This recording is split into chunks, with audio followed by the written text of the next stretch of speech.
you ready? I said, are you ready for Let's Talk Whoa Hockey?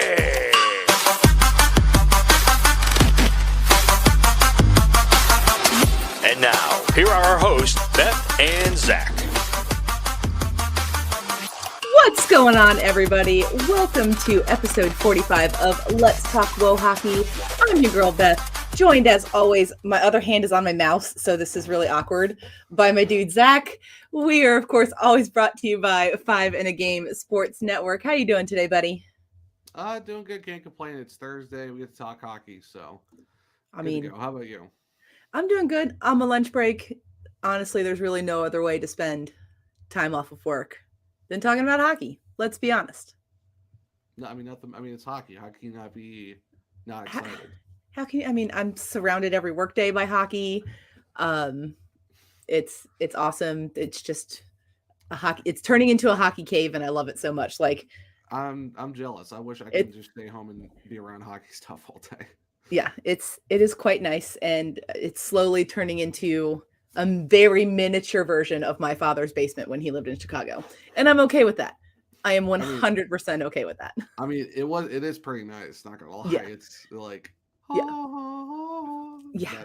It was a sight to behold. I'm very sad that he moved to Arizona just because of the loss of the hockey room, but it's fine. It will be resurrected in a different way because there's no basement in his house in Arizona, so they'll figure it out. He has like a room in mind, and now it's just kind of putting everything together. And apparently some things are going to come and retire and live in Florida, and I'm not sad about that. So just more stuff just for you more to hang stuff. up and try to find room for it. Just more stuff, and it's fine. I absolutely love it. It's Thursday, and on Thursdays we talk Blackhawks hockey. The boys are back after the All-Star break. It's been a bit. We're back to talking about them. It's been like what? We're 2 weeks? back to talking about them. We took our All-Star break. The boys took their All-Star break. Last night, Wednesday night's game versus the Ducks, I really felt like that was a game that the Hawks were going to win. Like, I watched the game. Everything was like, they've got this. They've got this. And then they went to OT, and the Ducks were like, they don't got this. We got this. And it's an overtime loss. It's a point. It is what it is. The boys are still in the basement. That's the only game that's been played really since the All-Star break. So, to be honest, I forgot they played last night because we haven't had hockey in a while. I completely forgot about it. I did not. I was Blackhawks. So I was excited. The boys were back at home. Love games in front of the UC crowd. This week, obviously, we're getting back into the normal swing of hockey things. The Hawks do have 4 games in the upcoming week. They are home again tomorrow versus Arizona. It's a 7:30 p.m. Central start. Then they travel to the Peg for a 9 p.m. Central start on Saturday. Then they travel over to good old Montreal for a 6 p.m. Central start, which it's nice for us East Coasters when games start at 6 p.m. Central, just saying. And then they hop on over to Toronto for another away game and another 6 p.m. start on Wednesday. So got a little bit of a road stretch here. I mean, obviously it's nothing compared to like the circus trips of days gone by. No, but even the Winnipeg game is going to be a little bit later for the East Coast. But I mean, nothing will ever compare to the 2-week circus trip where it was like, oh, guess what? All your games are going to be like 10 o'clock at night on the East Coast. Have fun trying to watch your team. Every game's at 10 p.m. I hope you stocked up on coffee because you're gonna need it, friends. Even those games are rough when you live in the Central time zone because they still start at like 9:30 Central. So like 9:30. So you're like the only way it works out if you're like in the mountain time zone where it's still like 8 o'clock is your start time. But then when it's like whether they're like on the East Coast or in the Central, you're still talking like 5 or 6 for those starts. So that's really or like 4, which still isn't too bad either. So it's like it seems like the mountain time zone is like the perfect spot to be in. I was just gonna say, like, the mountain time zone is like the perfect spot, especially for like sports fans. Yeah. When it comes to like evening games, because you don't have to stay up till 10:30 for a game to start. It's only 8:30. Yeah. You don't have to worry about, games that start at 6 Central or starting at 5 Mountain. Well, the only thing is if it's like a 1 o'clock Eastern game, the game starts at like 11 in the morning. So I So guess. brunch and hockey, I'm sorry, there are 0 complaints. Oh well. Mimosas and a hockey game, let's go. Unless it's like one of those random Friday starts at like 1 in the afternoon, then you're just like, okay, I guess I'm Okay. kind of watching hockey. Hey, you know what though? 11 a.m. though, brunch and hockey. Not going to be upset about that. Put that on a t-shirt. Yeah, like It's I brunch and would hockey. never be upset with like mimosas and hockey when we do our school day game every year for the ECHL because every team does one. And I know they do them in other leagues, but it's always on like a Tuesday and the game starts at like 10. So we have a mimosa tailgate and we just like have mimosas and like breakfasty snacky foods in the parking lot before the game, mostly because those are the only games out of the season that the arena does not sell alcohol. So I wonder why. Because teachers would be loaded and I would not blame them one bit. No, so what you're saying is that's when the breakfast burritos get brought out. It's like here you go. Here's your breakfast burrito. Well, and it's really fun too because like we get free lunch for that game because they put like a little bag on every seat and there's like a sandwich and like a bottle of water and like all this other stuff and like activity books. I have the activity books on my bookcase over here. Well, because 2 years ago for the Iceman School Day game, they had like 1 or 2 whole pages that were about WoHo. Yeah. And I loved that. They didn't have it this year. And I was like, I'm sorry. I have a problem. Where is it? And they were like, well, I was like, no. You cannot include women one year and then be like, just kidding, no more. No. How dare you? How dare you? Unacceptable, just not cool at all. And I mean, obviously a lot of Blackhawks hockey hasn't happened this past 2 weeks that we've been gone. Other than the emergence of Jason Dickinson and Patrick Kane on a line together being pure perfection. I mean, who would have thought that again Dickinson from Vancouver would be like the thing that would work this year for Patty Kane? I mean, I'm not upset by it, but it's happened. So it's like what Anthony Ciu, Dickinson, and Kaner, or is it like but it's just like it works. It works. It works, but I did not have that on my 22-23 Blackhawks season bingo card that the perfect center for Patrick Kane is Jason Dickinson. If only the Blackhawks figured this out 4 seasons ago, that would have been fantastic. That would have been great. If only they would have figured it out even at the beginning of this season. I mean, obviously we're tanking. We do have like the perfect tank goaltender in Peter Mrazek.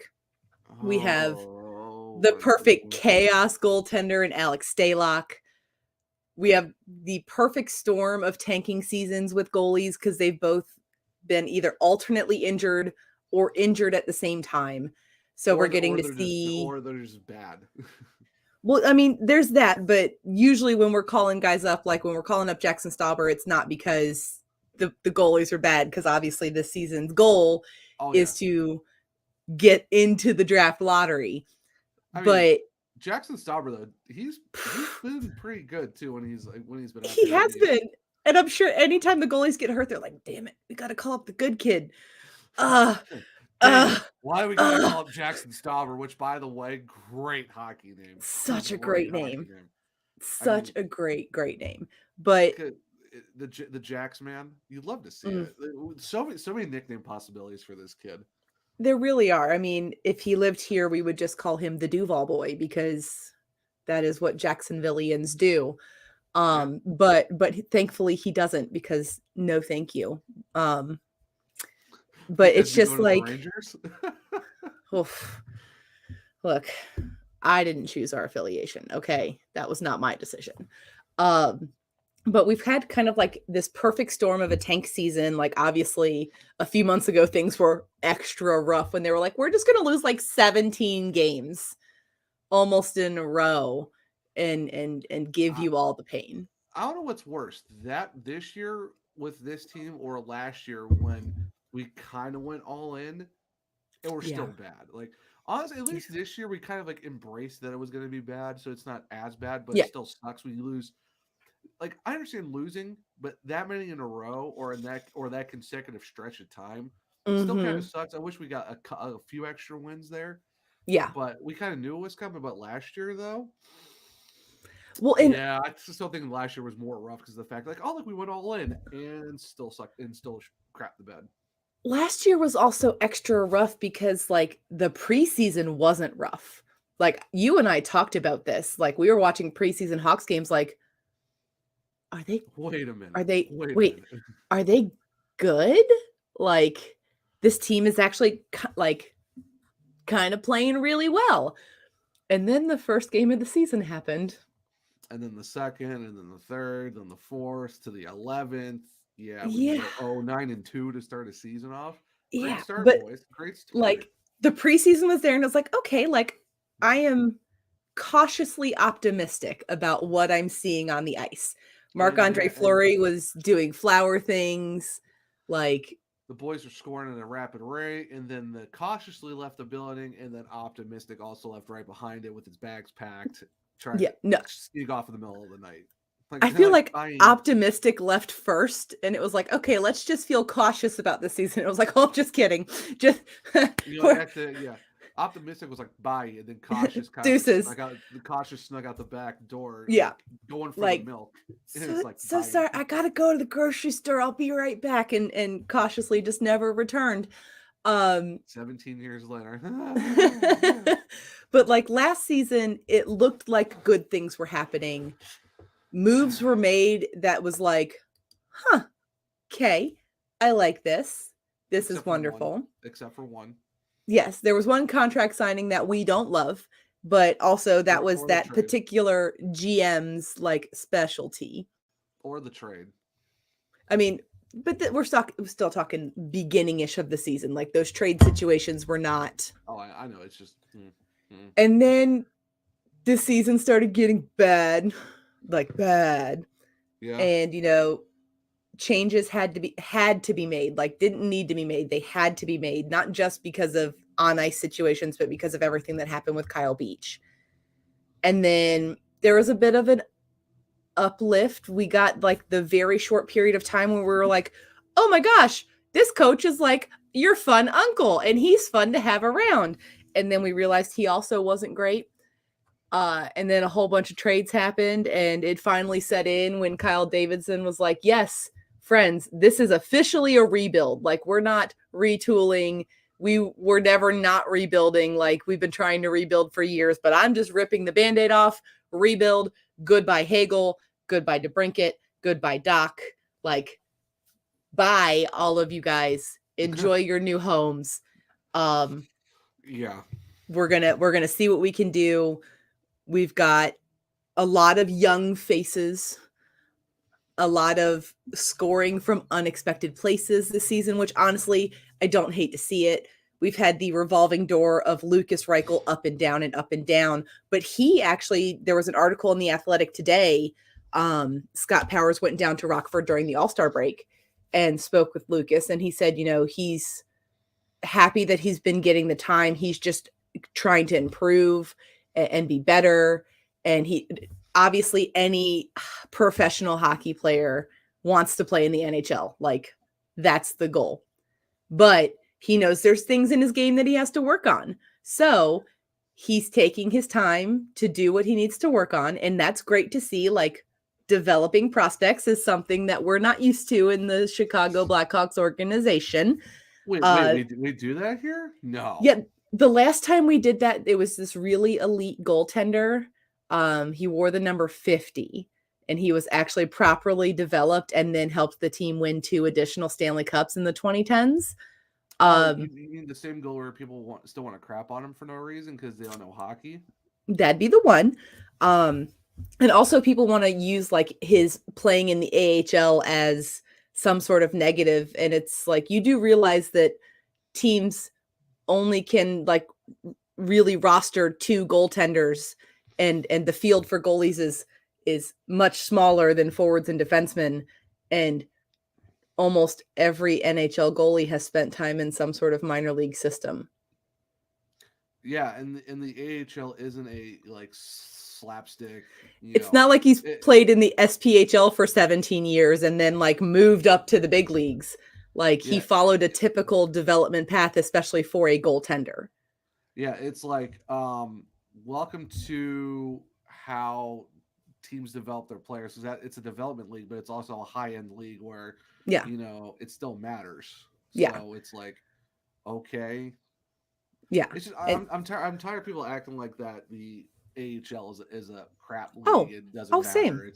It's like no, it's the best premier like development league in the world. Like like the KHL has one too. Like almost every league has a development league. And every like some of the European clubs, like England, that don't. Pretty much every pro sports league has some sort of developmental system. They have it in the NBA. They have it in the NFL. They have it in hockey. They have it in baseball. Like this is not NFL not so much because there's like spring ball. That's really about it. Like, but they are growing that developmental portion of the game. But also most NFL players generally play a full 4 years of college football before they enter the league, which though it is not an official developmental system, that is also a way to develop players to bring them up into the major leagues. And the NFL is expanding, the things that they're doing on the developmental side of things. But hockey has always had this system. Like the ECHL was founded in 1989, I want to say. Yeah. Granted, it didn't start out as like the AA version of hockey. Like that's not what it was. Yeah. It started out as just another hockey league, but as time went on, within a few seasons, it became a developmental league. Then the AHL and the IHL merged and became the second tier pro hockey league for the NHL. So like developing players isn't new. It's just something that most people in the internet age aren't used to because they're just now finding out that these things exist. Whereas some of us have known that these things have existed the majority of our lives, mostly because we've spent time at those games. Let me show Zach this before we hit record. I found this when I was putting the office back together. It is a vintage pewter hockey skate keychain from the ECHL and the Hampton Roads Admirals days. Like the ECHL's been around for a while. And like developing players is definitely something Chicago sports fans are not used to. But it's not new to this game, and it's something that is needed. The ECHL has sent somewhere close to 800 players in its history, like have signed and played in the NHL. I think it's either just before or has just crossed the 800 player number for members of the ECHL that have gone on to play in the NHL. Like this isn't new. No, go to the program. Go to the program. It's like, where have you been? Like, where have you been? Now, I mean, I know we talked about one what the puck thing before we started recording, but it just dawned on me that we have a huge what the puck thing to talk about because this past week there was an SPHL game between the Vermilion County Bobcats and the Quad City Storm. And QC made the 3-hour bus trip to this game. If I was Quad City, I'd be so upset. Like, really? Yes and no. And I'll get there because there is definitely a reason to not be upset. So Quad City made the bus trip. They took warm-ups. They were out on the ice for the face-off. Vermilion County was issued a 2-minute delay of game penalty. And then 5 minutes later, the game was forfeited by Vermilion County because they didn't show up. There was no home team at this hockey game. There were fans in the stands that came to this game, that came to watch their hometown team play hockey. And Quad City, you get the biggest stick taps because They made the trip, they dressed, they warmed up. I'm assuming right before, like, you're loading into the venue, you know something's up because no one from the home team is in the tunnels doing anything. Obviously, you know something's going on. They still took warm-ups. They still came out for the start of the game. Obviously, you're going to want to get that W. If you don't show up as well, then like it's kind of a wash on the stats sheet. Nobody gets that game for a win. But fans showed up. Arena staff was there. They let people in. The refs all showed up. The only people who didn't show up were the home hockey team. And then they drop on Twitter this morning, several days after this incident has occurred, the following message, which was probably a shock to no one when you don't show up to your own home game. Yeah. The Vermilion County Bobcats of the SPHL announced today that they have ceased operations effective immediately. Regretfully, the Bobcats have ceased operations, said Ellen Tully, owner of the Vermilion County Bobcats. It is a sad day for hockey fans in Danville, but I want to personally thank them for their loyalty to the Bobcats over the past 2 seasons. Information on season ticket refunds will be announced in the near future. What an absolute joke. Like, the team wasn't good. I looked up the stats. Like, I pulled numbers and sent them to my co-host over here, Mr. Zach Martin, because it wasn't great at all for this team. Last season, they were 5-46, 5-0. That is a 15-point season. That's like what, 5 overtime wins? Or 5 overtime losses. So they won 5 total games, but they got 5 extra points because they went to overtime 5 times. That is a 15-point season. That's so bad. That's so bad. This season so far, they were 4-24-0-2. So in the course of 2 seasons, this team lost almost an entire NHL season of games, and there were still games to be played because they had lost 70 games in 2 seasons. Well, here's the thing, though. It wasn't even 2. It was like a season and a half. They went through like 10 coaches. They went through 10 coaches in a year and a half. Yeah. Like, how can you just start a team, then go through 10 coaches in a season and a half? Yeah. Did you say it was like, what, 1,000 PIMs? Last season they had 1,004 penalty minutes. I'm still waiting on the kind of finalized numbers. I did kind of the math, but my calculator on my computer was being a jerk and I kept losing my place. But I believe so far this season they were over the 300 penalty minute mark. One of their players had 80 PEMs already this season. 80. Like, 8-0. NHL teams don't even get 1,000 in a season. Like, they don't even get near 1,000 in a season for an NHL team. I know it's the SPHL and it's like more of the wild, wild west in terms of hockey because it kind of is. Because it's like so many. I think it's like a tier below the ECHL. It is. So the way the kind of tier works, it's NHL, AHL, ECHL. Then on the same sort of level, you have the SPHL and the FPHL, and I believe there's another one. It's the USHL. Yeah.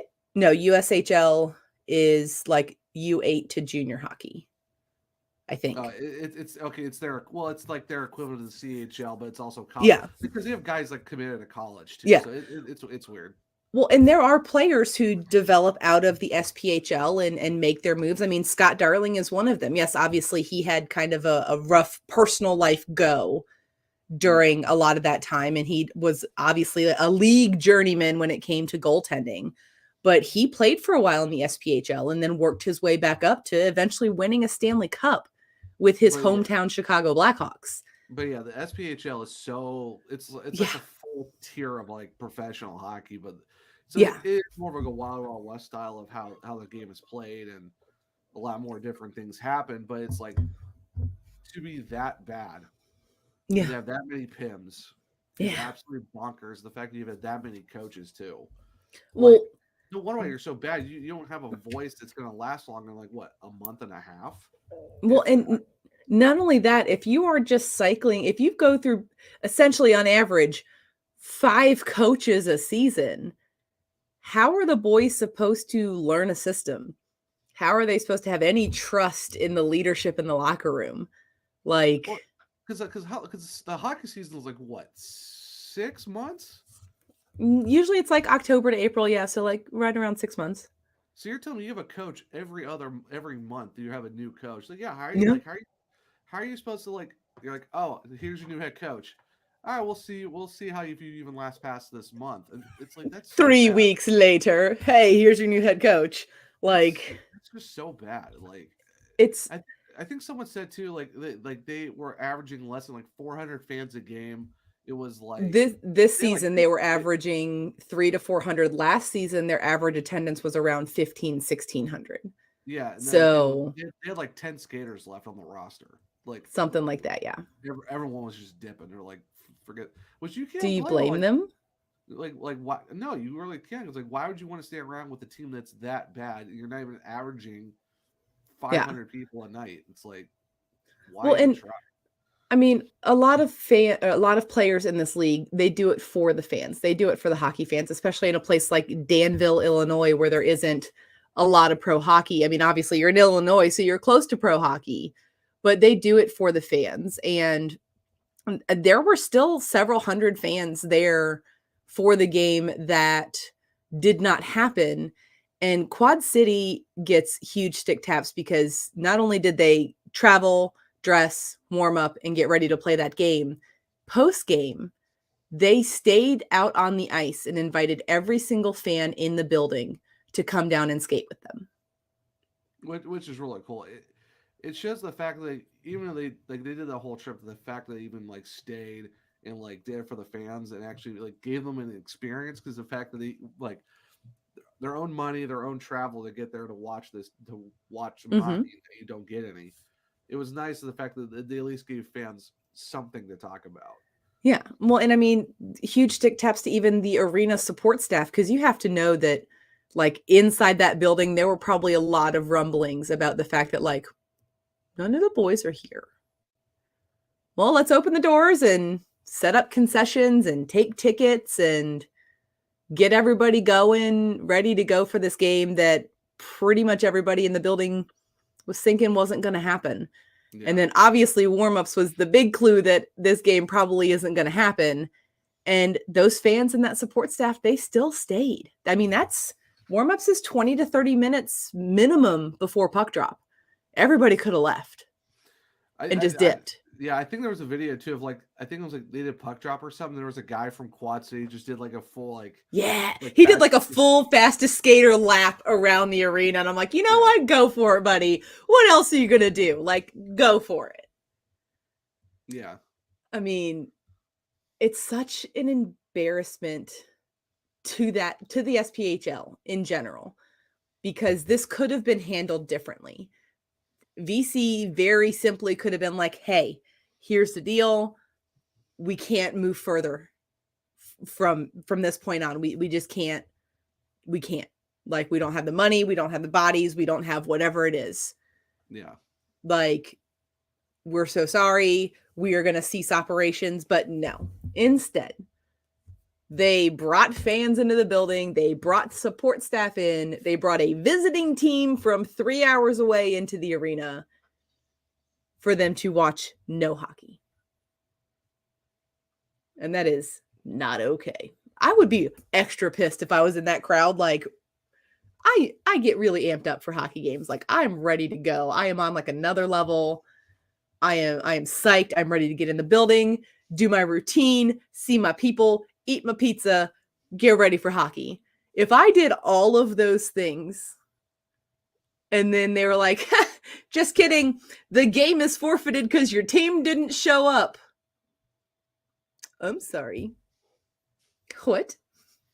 You're like, it'd be one thing if it was like the away team didn't show up because, like, maybe a bus, maybe the bus broke down, accident, traffic, something like that. But when it's the actual home team, that's pretty bad. Yeah.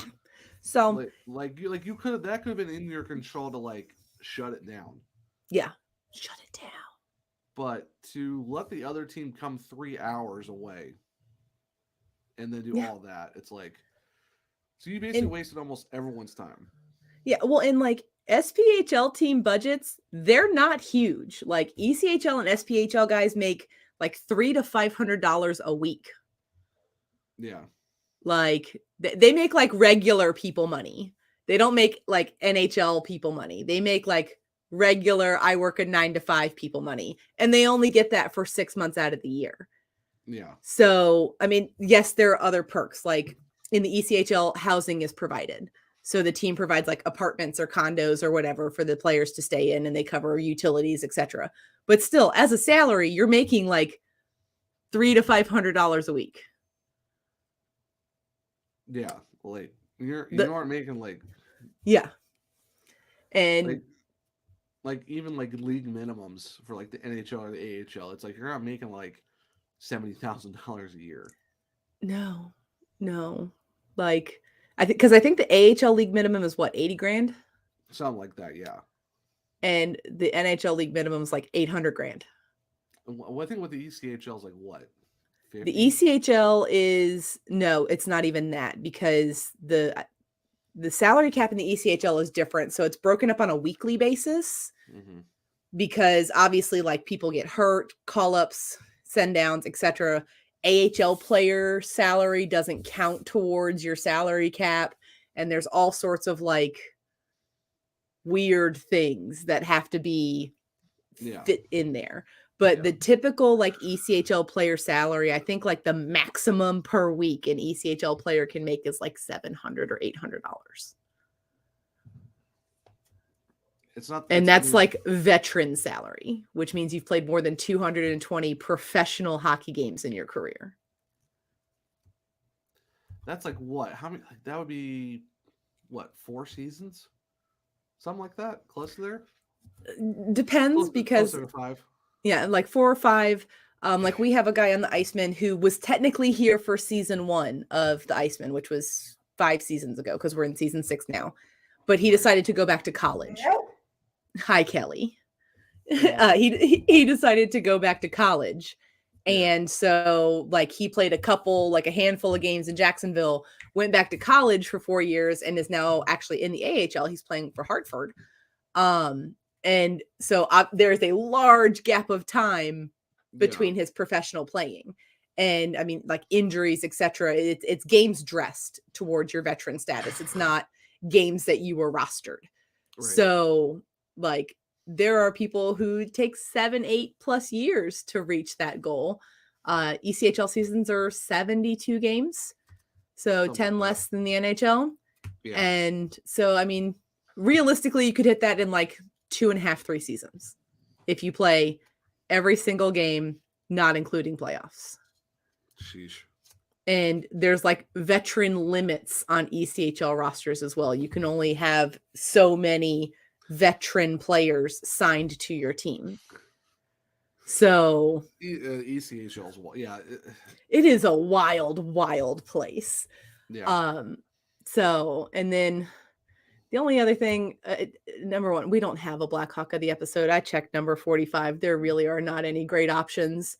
Technically, this was supposed to be a Woe Show number anyway, and this was supposed to be Calvin DeHaan's episode, but, we took the All-Star break off. I would like to once again revisit our discussion about Patrick Kane and his desire to stay or leave in Chicago. Oh, here we go again. Where have I seen this movie before? This is at least the 4th time I think we've talked about it this season alone. Oh my goodness.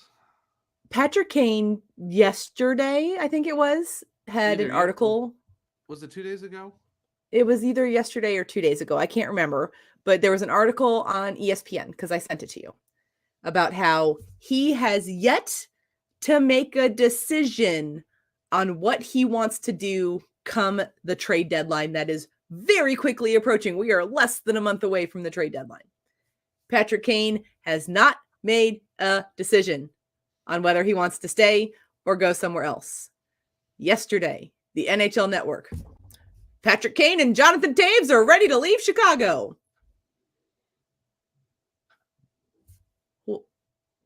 No. What? That's not how it works. He said he doesn't know. Didn't say he was. So yeah. it's not how it works. One doesn't correlate with the other. No, well, I mean, yes, they have the same agent, etc., but neither of them have made a decision yet. Everybody's panicking because Jonathan Taves missed 2 practices with a non-COVID related illness. The man has an autoimmune disorder. He's going to have a cold sometimes. That's how that works. Patrick Kane had a maintenance day. Oh my God, Patrick Kane's been traded. No, he needs a day off because he's a veteran. He needs The man time is off. 34 years old. It's crazy. He needs a day off every now and then. It's crazy to think that he's 34 already. Like, what happened? I know. Because he's 2 years younger than I am. He's 3 years older than I am. But like, the dude is in his mid-30s. He's gonna need a maintenance day. Nobody was losing their mind when Marian Hossa needed maintenance days before we knew about his skin allergy situation. Yeah. Nobody was losing their minds when Duncan Keith took a maintenance day because he was old. Or Siebes. Siebes needed like 2 new hips. Nobody lost their mind before they knew he needed 2 new hips and he took a maintenance day. Yeah. Patrick Kane is 34. Calm down. Calm down. Maybe he wanted to take PK3 to the Science Museum or to the Navy Pier. Like,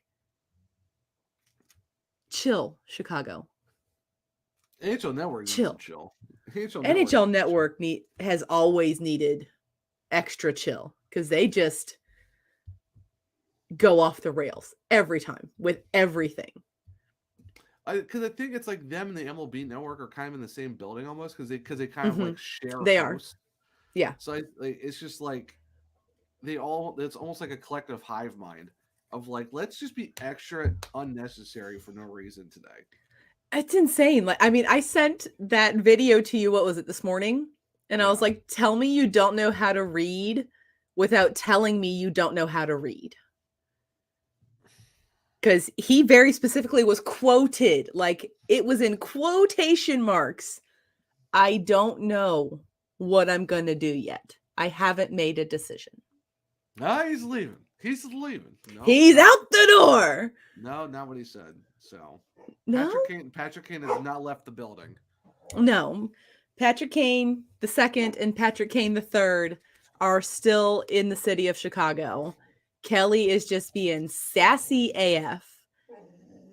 And that is absolutely okay because, like I said, I am on my lunch break. So we do need to wrap this up a little bit. It's nice having 2 episodes a week because we don't have to like this is at the almost 40-minute mark. And it's like, it's okay because we're going to talk again on Sunday about different hockey. Yeah. So, my friend Zach, where can the humans find you on the internet? They can. I delete all my social media. Bye. So here is the only place that they can find you on the internet. No, you can find me on Twitter at OneTrueZach. That's only True Zach. It's spelled out like the number 1, not the actual number itself, like the O Neaters. You can find me on Instagram at ZachRMartin22, where I do a mix of different things of hobbies that I like to share about. And then if you want to find my written articles for Field Pass Hockey, I'm at FPH Checkers on Twitter, and you can go check out my articles at fieldpasshockey.com. And there's my dog. Beth, where can people find you on the socials?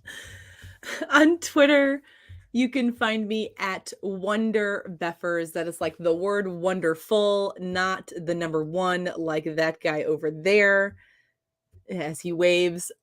And there's a thing that I forgot, and I'm sad that you didn't remind me. You can find me on Instagram at Good Better Beffers, where you will mostly see my dogs and my cat, because that's what Instagram is for. It's for pets and food. And food. I know for your Twitter, like it is Wonder. Like I wonder what happened to the Oneater, so I guess it would be confusing. So yes, exactly. And then of course you can find our podcast on the socials as well. On Twitter and Instagram, you can find us at Talk Whoa Hockey Pod. And of course, you can always watch this episode on our YouTube, where we are at Let's Talk Whoa Hockey. Make sure you like subscribe and like hit the little bell and turn on all notifications. Hit like. And then like hit like and like leave your thoughts in the comment section. Share it with your friends and family. Share it with your friends and family. Like post it on your socials. If you post it on your socials, like tag us in it because we will absolutely come and hype you up and bring all the Wohawks to your feeds. We will. Nobody's done it yet. At least they haven't tagged us if they have. But we would 100% bring the crew. Indubitably. Indubitably. So, this has been the 45th episode of Let's Talk Hawkey. I'm Beth. That's Zach. And we will catch you on Sunday for some Woe Show time. Bye, guys. Bye.